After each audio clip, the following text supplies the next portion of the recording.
अगर अमित शाह ये एक काम कर लेते हैं तो पश्चिम बंगाल में टीएमसी की सरकार कभी नहीं बन सकती, बिहार में आरजेडी की सरकार कभी नहीं बन सकती और बिहार से बीजेपी कभी बाहर नहीं जा सकती। अब आप पूछेंगे वो काम क्या है।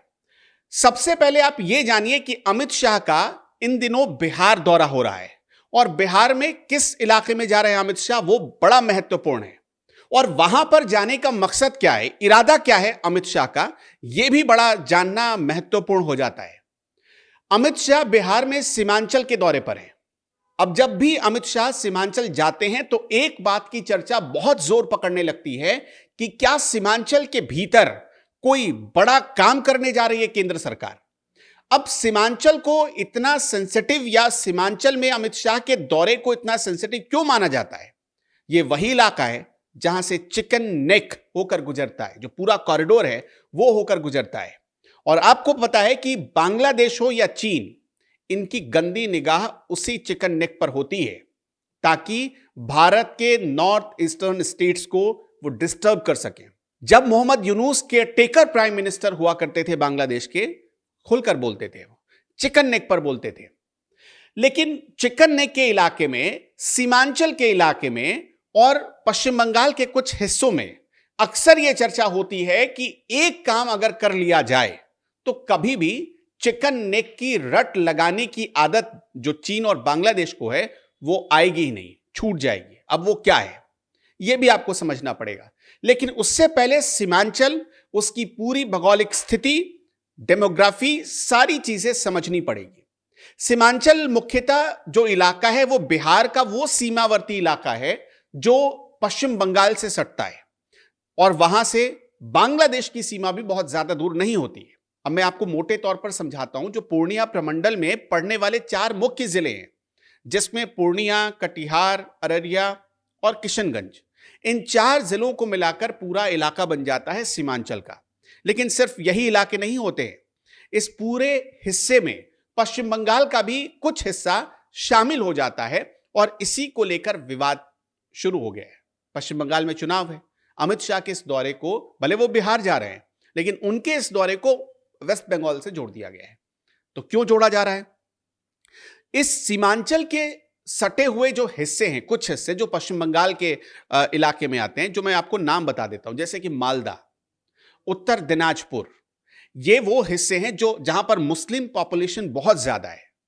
करीब करीब कुछ हिस्सों में तो कुछ ऐसे पॉकेट्स बनते हैं, कुछ ऐसे स्पॉट बनते हैं इन इलाकों में जहां 78% तक मुस्लिम आबादी है। और अगर वोटर्स के लिहाज से बात करेंगे तो 65% से ऊपर पहुंच जाते हैं वोटिंग करने के मामले में। यानी वहां पर हिंदू बहुत कमजोर हो जाता है और भारी पड़ जाता है मुसलमान। जो मुसलमान जिसकी तरफ जाता है, वो मुसलमान जिसकी तरफ जाएगा, जिसको वोट करेगा, उसकी सरकार बननी वेस्ट बंगाल में तय मानी जाती है।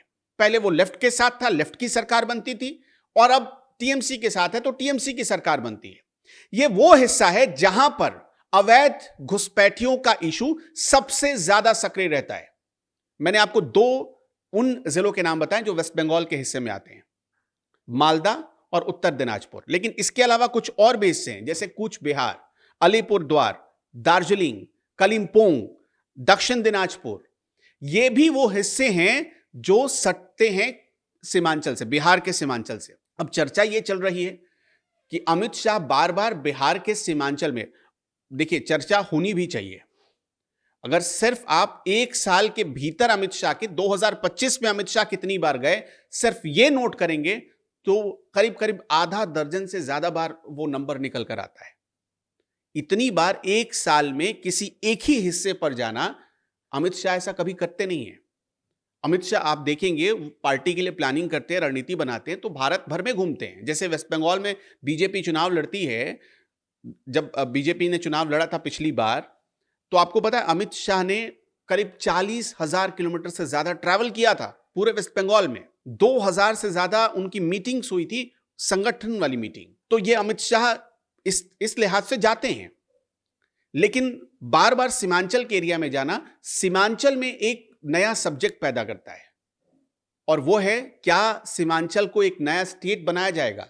और स्टेट भी क्या, कुछ लोग कहते हैं कि उन्हें मतलब केंद्र शासित प्रदेश बनाने की पूरी तैयारी है सीमांचल को। और मैंने आपको बताया कि केंद्र शासित प्रदेश बनाने की जब बात होती है तो इस हिस्से में जो सीमांचल के 4 जिले, पूर्णिया प्रमंडल के जो 4 जिले हैं, जिसमें पूर्णिया, अररिया, कटिहार और किशनगंज शामिल है, इन 4 जिलों को, और जो वेस्ट बंगाल के कुछ हिस्से जैसे मालदा, उत्तर दिनाजपुर, दक्षिण दिनाजपुर, अलीपुरद्वार, कूच बिहार, यहां तक कलिम्पोंग, दार्जिलिंग भी वहां से बहुत सटा हुआ है, करीब 150 से पौने 200 किलोमीटर की दूरी रह जाती है। और इसी कॉरिडोर से होकर, मतलब इसी रास्ते से वो चिकन नेक भी पड़ता है, जिसके बारे में भारत के जो दुश्मन हैं उनकी गंदी नजर होती है। और इसीलिए हमेशा ये मांग उठती रही है कि इस इलाके को केंद्र सरकार अपने अधीन ले ले, केंद्र शासित प्रदेश घोषित करके। वैसे ये मांग कोई आज की नहीं है, 90s के दौर से जब ये मांग शुरू हुई थी, तस्लीमुद्दीन, अभी वो है नहीं इस धरती पर, तस्लीमुद्दीन जब सांसद भी नहीं हुआ करते थे किशनगंज के, उससे पहले उन्होंने मांग उठाई थी। जब वो राजनीति करने आए तब से वो मांग उठा रहे हैं। सिर्फ तस्लीमुद्दीन ही नहीं बल्कि वेस्ट बंगाल के हिस्से से भी मांग उठती रही है कि एक सीमांचल अलग स्टेट होना चाहिए, अलग स्टेट की मांग की जा रही है। लेकिन केंद्र सरकार की डिक्शनरी में स्टेट बनाने का ख्याल तो नहीं है, पर जानकार मानते हैं कि हो सकता है केंद्र सरकार एक नई पॉलिसी के तहत केंद्र शासित प्रदेश बना सकती है। सबसे ज्यादा आप उस इलाके में देखेंगे गढ़वाल रेजिमेंट, सेना के बहुत सारे रेजिमेंट हैं, आईटीबीपी के बहुत सारे वहां पर आईटीबीपी की टुकड़ी मौजूद है। वहां पर बाकायदा आप देखेंगे तो रिक्रूटमेंट कैंप चलते हैं सेना के। मतलब रणनीतिक तौर पर भारत ने इस पूरे एरिया को बहुत स्ट्रांग बना दिया है, बहुत ही ज्यादा स्ट्रांग बना दिया है। आप जब वहां पर जाएंगे, एसएसबी की तैनाती है, बीएसएफ की तैनाती है, सीआईएसएफ की तैनाती है, सीआरपीएफ की तैनाती है, आईटीबीपी की तैनाती है, असम राइफल्स की तैनाती है, पैरामिलिट्री फोर्स और मिलिट्री दोनों को इस पूरे एरिया में लगाया गया है। ये सरकार ने, मतलब उस आप चिकन नेक कॉरिडोर को देखेंगे, 4 लेवल की सेफ्टी बनाई हुई है, ऐसा मतलब 4 लेयर बनाया हुआ है, 4 लेयर की पूरी सेफ्टी सरकार ने देने की कोशिश की है उसको। अब इसी पॉलिसी के तहत राजनीतिक तौर पर हमेशा से यह मांग उठती रही है कि केंद्र सरकार को चाहिए कि केंद्र शासित प्रदेश ही इसको घोषित कर दे। यहां पर एक बात और आपको समझाना चाहता हूं, अमित शाह जब गए तो यह नए स्टेट की चर्चा शुरू क्यों हुई? सबसे ज्यादा इससे परेशान हुई आरजेडी, और दूसरी कोई पार्टी परेशान हुई तो टीएमसी। टीएमसी को ऐसा लगता है कि भाई, मैंने आपको बताया मुस्लिम पॉपुलेशन इस एरिया में ज्यादा है, और सबसे ज्यादा अवैध घुसपैठ की जो समस्या है वेस्ट बंगाल में वो इसी हिस्से से आती है। जैसे उत्तर दिनाजपुर हो गया, मालदा हो गया, यहां से आपने देखा कि जैसे ही एसआईआर वेस्ट बंगाल में चालू हुआ लोग भागने लगे, बांग्लादेश बॉर्डर पर लोगों की भीड़ दिखने लगी। ये वही हिस्से थे, अलीपुरद्वार, कूच बिहार। आप जब जाएंगे वहां आपको समझ में आएगा, वहां पर पूरी डेमोग्राफी बदल रही है। और पिछले 20 सालों में जबरदस्त मुस्लिम पॉपुलेशन बढ़ाए तो सरकार के लिए, केंद्र की सरकार के लिए ये चिंताजनक बात है। सरकार ने बाकायदा ये बात संसद में भी आई हुई है, और रिकॉर्ड ये चीजें मौजूद हैं। तो इसलिए मांग वहां पर बीजेपी के जो लीडर्स हैं वो तो करते ही रहे हैं कि एक अलग स्टेट बनना चाहिए जो केंद्र के कंट्रोल में हो। और टीएमसी के लोगों को यह डर है कि अगर ऐसा हुआ तो हमारा जो सबसे मजबूत या कोर वोटर एरिया है वो तो हमारे हाथ से छुटक जाएगा, कमजोर पड़ जाएगा। और इसी वजह से वो हमेशा इस चीज का विरोध भी करते रहे। आरजेडी भी विरोध करती रही। देखिए, सीमांचल के पूरे हिस्से में आप देखेंगे करीब 24 विधानसभा की सीटें आती हैं।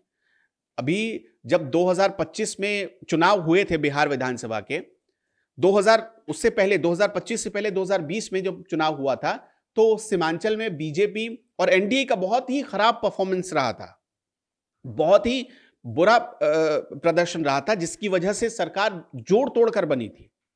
लेकिन 2025 में सीन बिल्कुल पलट गया। सीमांचल की 24 में से 18 सीटें, अगर मैं गलत नहीं हूं तो 18 से 20 सीटें बीजेपी एनडीए अपने खाते में ले आई। और आपने देखा रिजल्ट क्या रहा, 2/3 से भी ज्यादा बहुमत, एक तरफा, मतलब 1 साइडेड मेजॉरिटी बिहार में एनडीए ने हासिल किया है। तो आरजेडी को भी लगता है, क्योंकि ये मुस्लिम डोमिनेंस एरिया है, आरजेडी को भी लगता है कि हमारा एक खास जो फोकस्ड एरिया था, तस्लीमुद्दीन तो आरजेडी के ही सांसद हुआ करते थे, किशनगंज पॉकेट है, अररिया पॉकेट है, आप देखेंगे कटिहार में, वहां भी मुस्लिम पॉपुलेशन 50% के आसपास कोच होने वाली है। इसी तरह फॉरबिसगंज चले जाइए, अररिया चले जाइए, सब जगह वही स्थिति है। तो आरजेडी को भी डर है कि अगर ऐसा हुआ, अलग स्टेट बना, तो वहां पर तो फिर बीजेपी ही रूल कर पाएगी। वहां पर तो क्योंकि केंद्र शासित प्रदेश अगर बन जाता है तो बीजेपी के लिए बहुत आसान हो जाएगा उस पूरे एरिया को अपने कंट्रोल में लेना। दोस्तों, आपको क्या लगता है, क्या अच्छा एक और महत्वपूर्ण बात आपको बता देते हैं, यहां पर स्टेट का कोई रोल होता नहीं है। अगर आज केंद्र सरकार को ऐसा लगे कि उसे एक नया केंद्र शासित प्रदेश बनाना चाहिए, तो यह पूरी तरह उसके विवेक पर निर्भर है। हालांकि राज्यों से सुझाव लिया जाता है, लेकिन उन सुझावों को मानने के लिए केंद्र सरकार बाध्य नहीं होती है। यह अनुच्छेद 3 में बहुत क्लियर लिखा गया है, बताया गया है। तो स्टेट सिर्फ सलाह दे सकता है। स्टेट की सलाह को केंद्र सरकार मान ही ले, ऐसा पॉसिबल नहीं है ज्यादातर मामलों में। इसका मैं एग्जांपल आपको बता देता हूं। आंध्र प्रदेश जब टूट रहा था, तेलंगाना बनने की बात आई, तो आंध्र प्रदेश ने, वहां की सरकार ने विरोध कर दिया। वहां की विधानसभा में भी इसका विरोध हुआ। लेकिन क्या तेलंगाना बनना बंद हो गया? बना नहीं। तेलंगाना बना क्योंकि उस वक्त की केंद्र सरकार यह चाहती थी कि वो बनाएगी, तो बन गया। ठीक इसी तरह अगर मोदी सरकार आज चाह ले कि हमें उस पूरे सीमांचल के हिस्से में, चिकन नेक जहां से गुजरता है, उस हिस्से में अगर केंद्र शासित प्रदेश बनाना है, तो उसके लिए बड़ा आसान है। राष्ट्रपति को प्रस्ताव भेजा जाएगा, राष्ट्रपति भेज देंगी, राज्यों को पूछेंगी कि अपना बताइए, आपने विचार बताइए। राज्यों ने अगर सहमति दी तो ठीक, ना सहमति दी तो ठीक, दोनों सदनों में आएगा और उसके बाद दोनों सदनों में चूंकि सरकार को बहुमत है तो बहुत आसानी से पास हो जाएगा। इसलिए मोदी सरकार के कंट्रोल में है। इसी लिहाज से अमित शाह के इस दौरे से आरजेडी टीएमसी दोनों घबरा गए हैं और एक नए स्टेट, या फिर आप ऐसे कह लीजिए कि नए केंद्र शासित प्रदेश बनने की बात फिर से इस बात पर चर्चा होने लगी है। आपको क्या लगता है, क्या ये पूरे सीमांचल के हिस्से में या जहां से चिकन नेक गुजरता है उस हिस्से में, जैसा मतलब दो स्टेट्स हैं बिहार और वेस्ट बंगाल, वैसा ही होना चाहिए या कोई केंद्र शासित प्रदेश बनना चाहिए? बीजेपी को कुछ करना चाहिए, मोदी सरकार को उस एरिया में करना चाहिए कुछ? आप क्या मानते हैं, हमें कमेंट में जरूर बताइएगा। इस वीडियो में इतना ही। वीडियो अच्छा लगा, इंफॉर्मेशन कुछ मिली हो तो इसे लाइक, शेयर और हमारे चैनल को सब्सक्राइब करना मत भूलिएगा। नमस्कार।